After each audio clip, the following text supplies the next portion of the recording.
Hello and welcome to another episode of Simple Cryptocurrency Videocast with your host Phantasma Chain from the Phantasma Chain YouTube channel, of course.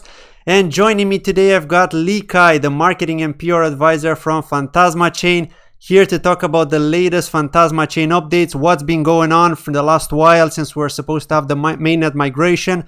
What does he have to say about what's coming up next? And also, what does he have to say about the state of the crypto market, which is taking a big plunge at the moment in terms of alts? Of course, Bitcoin is king, holding strong. But Lee, welcome to my videocast as always. So, hey everyone. First of all, if you could please tell us a little bit about yourself and Phantasma, just for the new viewers, new subscribers to my channel that don't know what Phantasma Chain is all about. Just a quick summary, if you could, please. Oh, I would guess every viewer of yours already knows about Phantasma, right? I would hope so. I would hope so. Hey everyone, thank you Claudio for the introduction. So yeah, I've been working with Phantasma for more than a year already. I started with community, PR, and marketing, but now since we have a small team, everyone has more tasks than just the title you see on the website. So yeah. Cool. So yeah, tell us a little bit about the latest updates, what's been going on, the bugs, all these different things that we've seen with Phantasma. And of course, don't forget the DApp competition. Well, speaking about the bugs, all the bugs that we have found, we have already fixed those. So it's now the mainnet is currently like in codes. It's done. It's finished. We aren't doing any coding to the mainnet now. At the moment, we are still checking if we can see bug and find bugs. And like we already mentioned, there will be a bug bounty program in the future. It will start. I will not give you a starting date, but it will start soon. And then this will also help launch the mainnet sooner. So if let's say 30 people help us search for bugs, because there is a prize to be won if you find bugs, up to $5,000 per bug.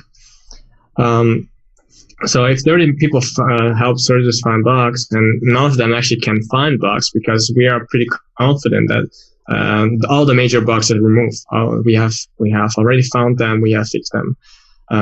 So we are pretty confident about that. So if 30 people participate in this bug bounty program, none of them find a bug, that means that all the major bugs are actually non-existent. Well, at least the bugs which are easy to find. Yeah. And that means that we could potentially launch mainnet much sooner than we would have planned ourselves. Sounds good. So, but yeah, you're probably referring to the one bug which was which was pretty key for us not to launch mainnet in April, which was the memory bug. The memory bug actually took us a while to fix, but eventually we had it fixed.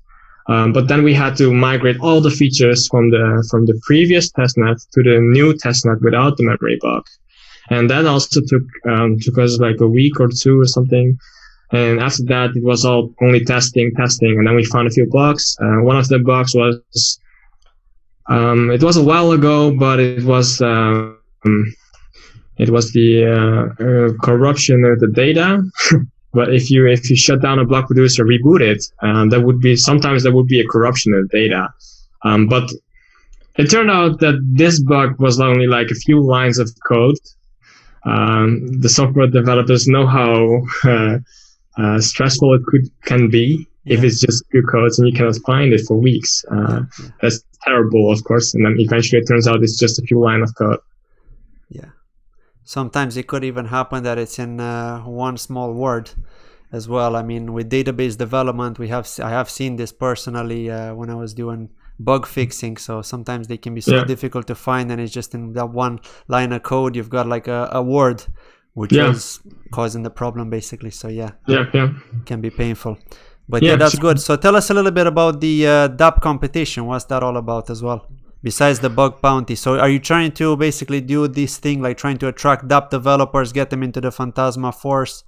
The Phantom Force, Yeah, basically we want to build the best ecosystem on the blockchain. So we need to attract developers. We need to attract skillful developers to the platform, and we have a prize pool of 100k Sol plus 100k kcal, which is the energy, and 3 block producers, which will go to the top 3.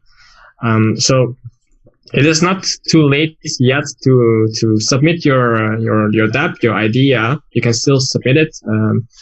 You will put it in the link in the description down below. Yeah, definitely. It's the link in the description down below.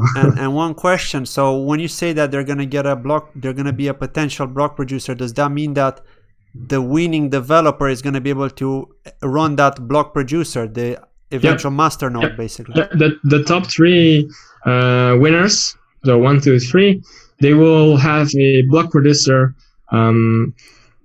It will be, this is like one of the few opportunities that you can actually guarantee yourself a block producer, because afterwards, when we have launched the mainnet, it's all random. Like you will randomly be selected to be promoted to a block producer from a Sol master. But right now, since we don't have the mainnet yet, it will be possible for us to reward a block producer as a prize to the dApp developers. Without the person having 50k Sol, right? Sorry. They still need to stake 50k Sol. Yeah. But this way they can guarantee themselves being a block producer. As well, because a lot of people want to become a block producer within our communities. I did the math, and for the active block producer, you would have a 300% ROI, the return of investment per year, and on the standby, you would have 67% return of his investment per year. Both of them are pretty good, and those are stable. Those are the minimum. If you are a block producer, you cannot be kicked out unless you are like offline for a long time or something, and you will get kicked out. Mm-hmm. If you are like if you do your job, verify blocks, produce blocks, meet the criteria, then you will always have at least the 67% return of investment. For the rest of your life, basically. Yeah. No, it sounds really good. I mean, it's motivating developers to get there. And can I ask, did you get many applications? We actually did get a few good entries. I'm actually like one guy. He's developing a game with with his own team. He has been very active in the Phantasma community, and I'm really excited to see what he is building exactly. So how it will turn out. But there are also a few other people who are also building dApps, which could also be beneficial to Phantasma's ecosystem. Sounds great. But it's not only about like a developer, but also if you have a very good idea to create a dApp, if you can document it, if you can document all the details, then you are eligible to win one of the spots, like to win one of the prizes. Nice. And just one question on that, just on that article, the dApp competition, I've noticed that you've mentioned you're still in talks, obviously, with the guys from Car Racing Series. So what's the story with those? They modified your SDK, the software development toolkit, to include 2 new languages, right? C++ and Java. I saw that to make it compatible, basically, the whole toolkit. So that when you design dApps on Phantasma Chain, you can use these 2 languages as well. You're referring to the article of that competition? Yeah. You mentioned it there that you're in talks with Car Racing. No, they helped more with the support of wait, I cannot come up with it now. But they helped like the languages, those are Sergio's work. But they helped. We have daily contact with them, so they are working directly with us. They are helping us with integrating their own game into Phantasma. Yeah. So we provide them the network, we provide them the platform, and they are also figuring out right now what still needs to be added to efficiently make use of blockchain for their game. Sounds great. Are they still on track for Q3, by the way? Are they still? Yeah, sure. The game is already it's practically finished. It's already playable, and last they went to a conference in Australia, in Melbourne, I think, gaming conference, and you could actually play the game and compete against each other, and the winner would receive like video cards or some graphic cards. And could you play with the Phantasma car as well? I didn't go there, so I don't know. No, but do you know if they could play with the Phantasma car? Perhaps. Okay, so I don't know. Is it playable? Is it playable to the public? I mean, can we openly play it like in a test? No, not yet. Alpha no. version. Okay, so not yet. It's still private. We have to wait until they open the gates, basically. Yeah. So, but Phantasma holders will be the first ones to actually play the games in the closed beta. Sounds good. So the community gets the VIP membership, basically. Along with a pre-sale of the non-fungible tokens of like the equipments of the car, racing parts, and whatever non-fungible token there is in the game. Yeah. No, that sounds really good. And one of the confusions that I had with that game and the integration is like, okay, so the non-fungible tokens, which are the assets, the skins, and maybe car parts, they will all be non-fungible tokens, right, in the Phantasma marketplace. Yeah. But I still didn't really understand the part where Soul plays a role in that. As in, when you purchase a skin, an order is triggered to buy Soul at the market price, but you are saying something about using the Phantasma DEX for that. How will that work again? Sorry, if you could just please reiterate that just to make it clear. Can you elaborate? Yeah, so just the actual Soul token, so the Soul coin, what role will it have when it comes to that game? It could be used as currency. So you can use Soul to buy non-fungible tokens in the marketplace, but also on the pre-sale, they will be accepting Soul exclusively, I think, even. So yeah. Okay. Yeah, but when they buy with Soul, I mean, will they be able to buy with fiat and then use, or do they actually need to purchase Soul first, the cryptocurrency way, and then deposit into a specific wallet, I assume, and then make purchases within the game? Is that how it'll actually work, or we don't know that? They will also support fiat, but the steps from fiat to an NFT, I'm not aware of that. You have to ask them. I could ask them if you want to. If you want to know, I could ask them. But that's more for them, how they would like to integrate like the token into their game. Okay, right. So that's basically in discussions at the moment, and something that they might. Yeah, maybe they already know. But sure, yeah. Yeah, sounds good. Cool, that's that then. So anything else about Phantasma Chain before we move on and talk about the cryptocurrency market? Anything else you'd like to tell the community? People are eagerly waiting, man. Eagerly waiting. You know, you're just seeing the spam in the group. You know, people are like, what's going on? When mainnet? When $10 Soul? When $10 Soul? To be honest, we are working nonstop on the blockchain, thinking about new strategies. We already have a strategy ready for the mainnet launch. It will not be a small launch. I can imagine. So we are constantly working on that, constantly thinking about new strategies. And last week last few weeks, we already received some feedback about Phantasma Energy, right? The dual token system.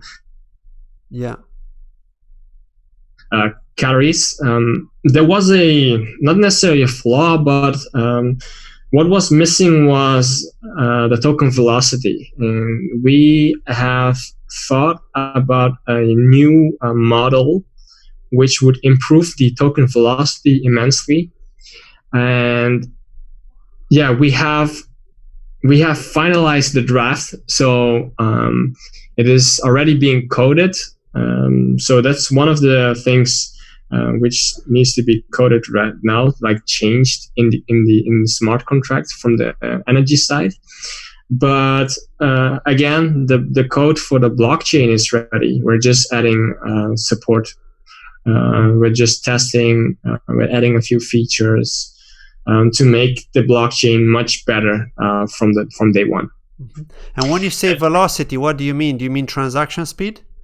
No, not transaction speed, but how many tokens, how many times, like simply put, token velocity is like how many times do you transact a single token? How many times do you have to send it, like to another wallet, to another wallet, to one? How many times does it move? Right, a single token. How many times does it move? That's like token velocity in very in one sentence, basically. And so we know that people are going to hoard the token. Some people are going to spend it, and they can still do that. But we just improved the incentive. We just improved mainly the token velocity. But we also gamified it, so it will be more fun. It will be some kind of game.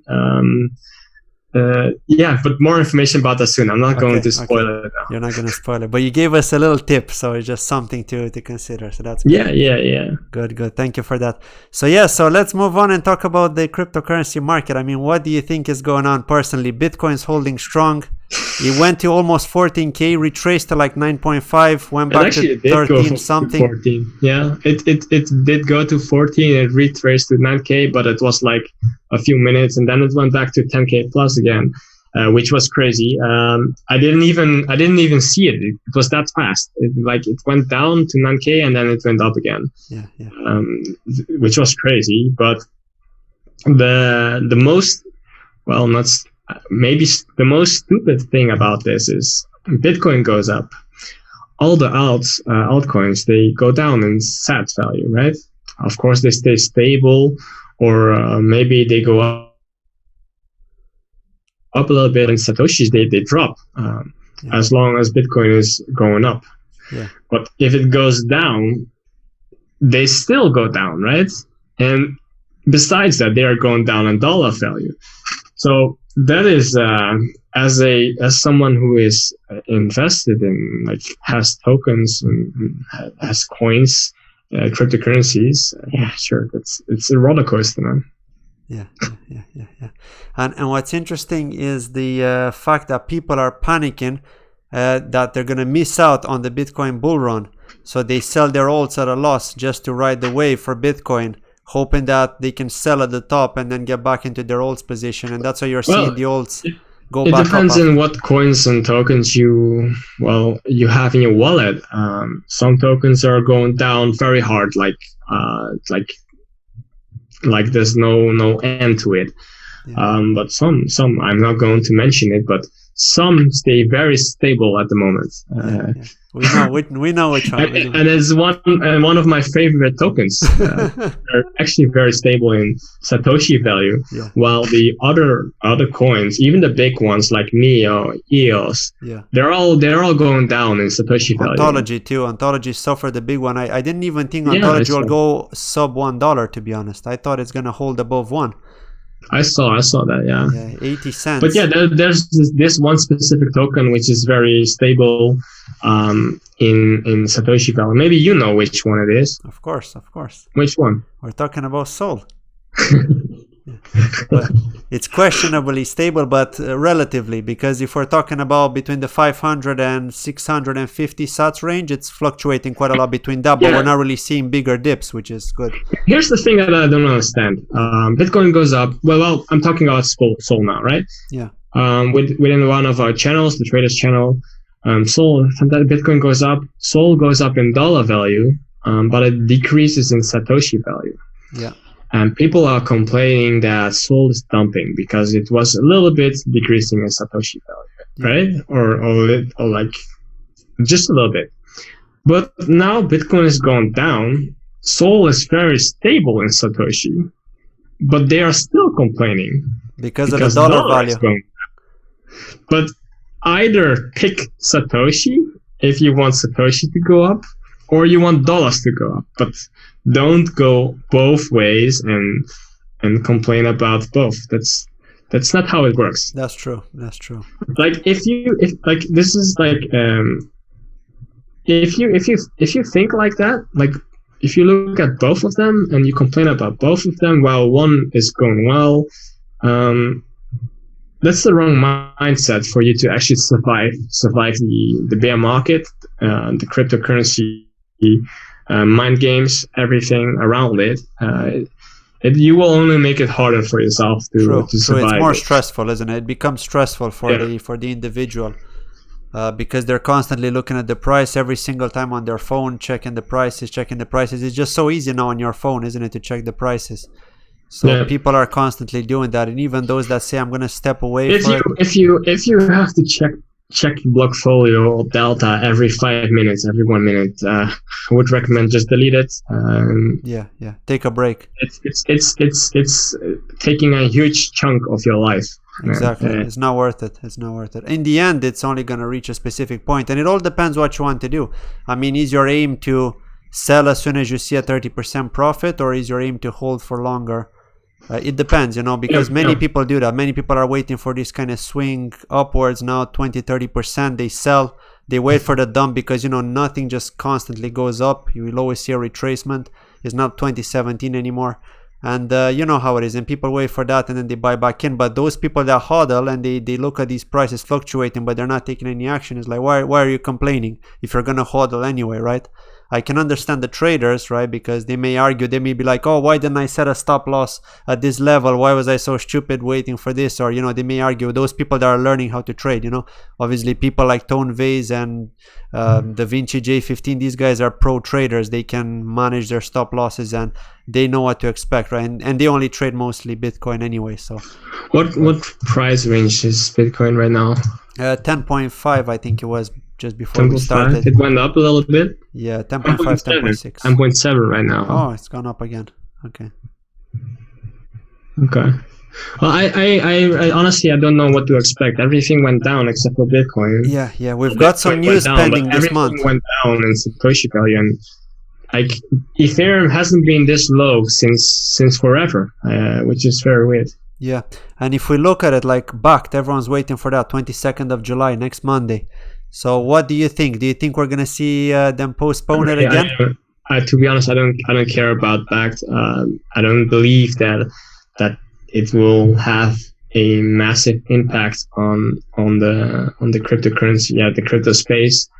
Maybe it would have in 2018, but it has been a very long time since it has been announced, and it has been postponed, and people lost interest.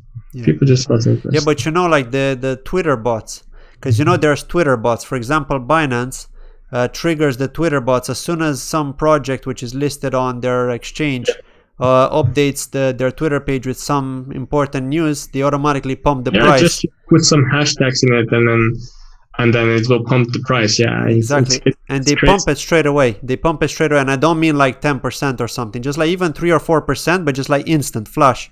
Yeah. So it's just to generate that FOMO, and that's one thing. And then the other thing is backed. So I think with backed, it's going to generate a lot of bots. It's going to trigger these bots, and they're going to be doing a lot of buy orders. But again, the bots, they're not going to be beneficial in the long run. Maybe for half an hour of pumping, yeah, sure. But after that, we all know it will go down. It will retrace. Exactly.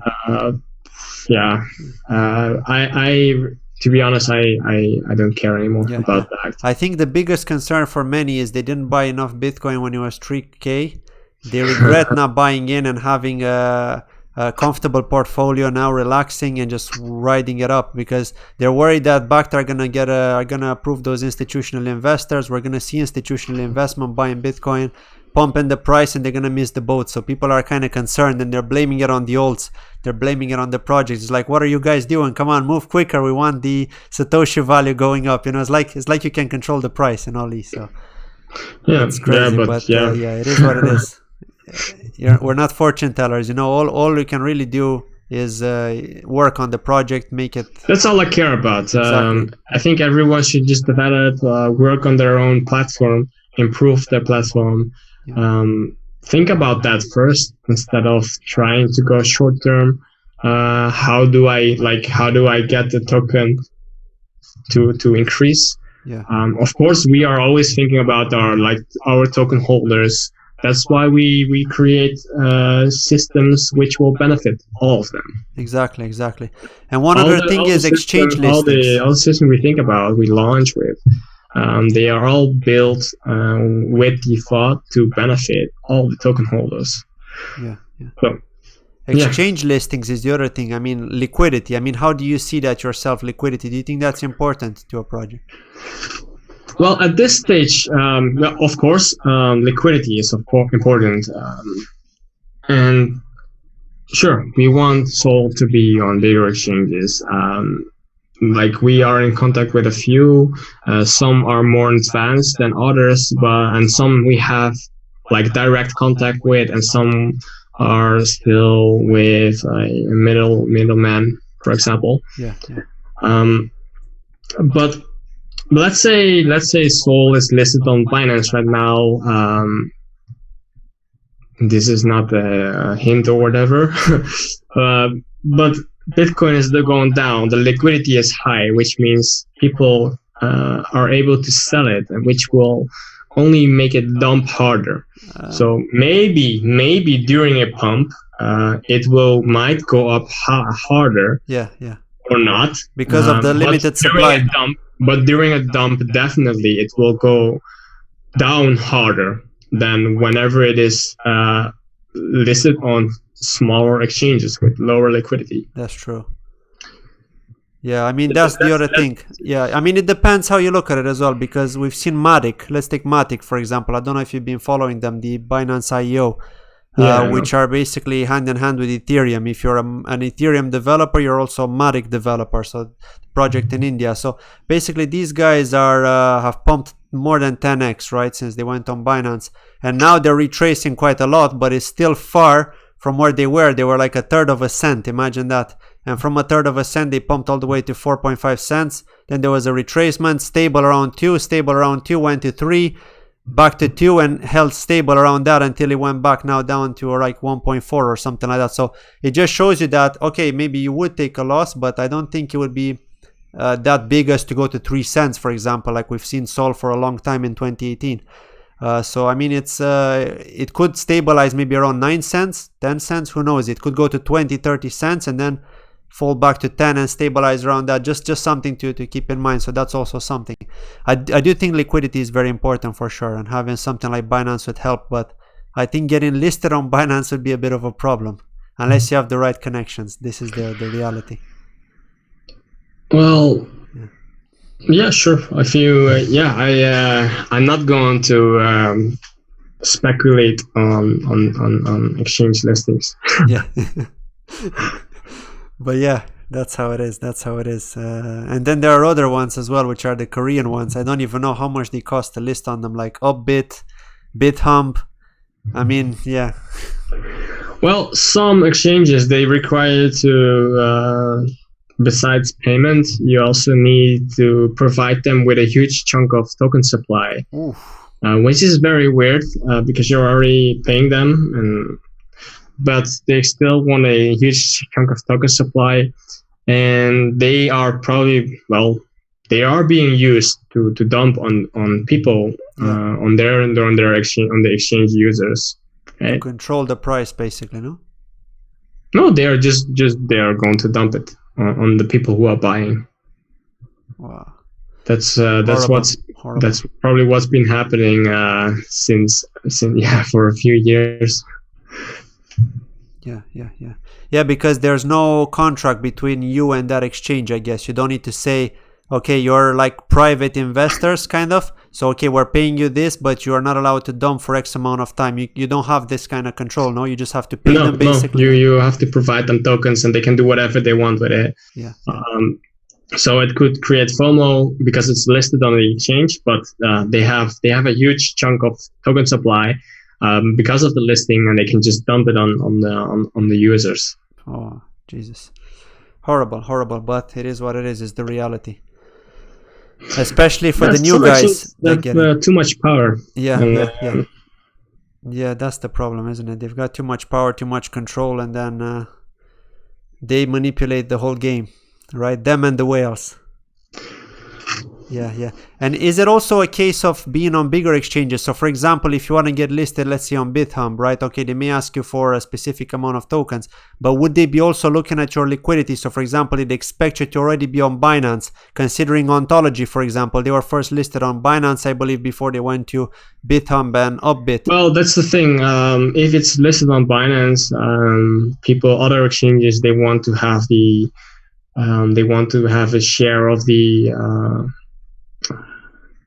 like the liquidity, like they want to gather transaction fees as well from those tokens, right? Yeah.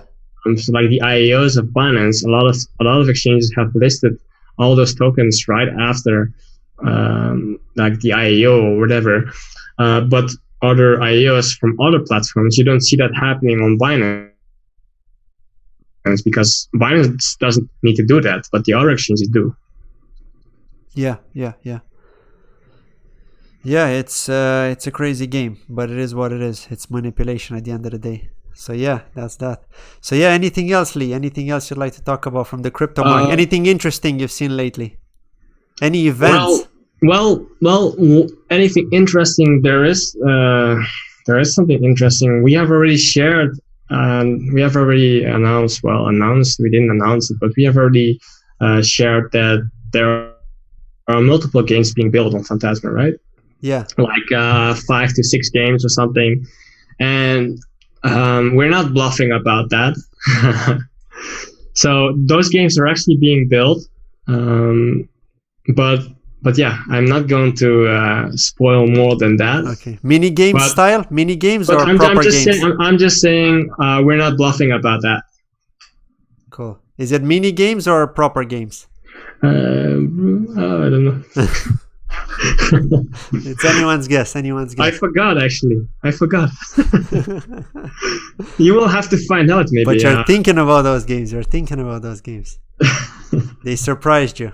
But yeah, cool, man. Cool. Thank you very much. We've been on this for just over half an hour, so I think it's time to wrap it up. Man, I'd like to thank you very much for joining and giving us an update and just talking about the crypto market in general, just to kind of move off the regular stuff of prices and all that, and expand. So great stuff. Thank you for having me, of course. Always a pleasure to be here. Always a pleasure to invite you, and I look forward to talking to you again.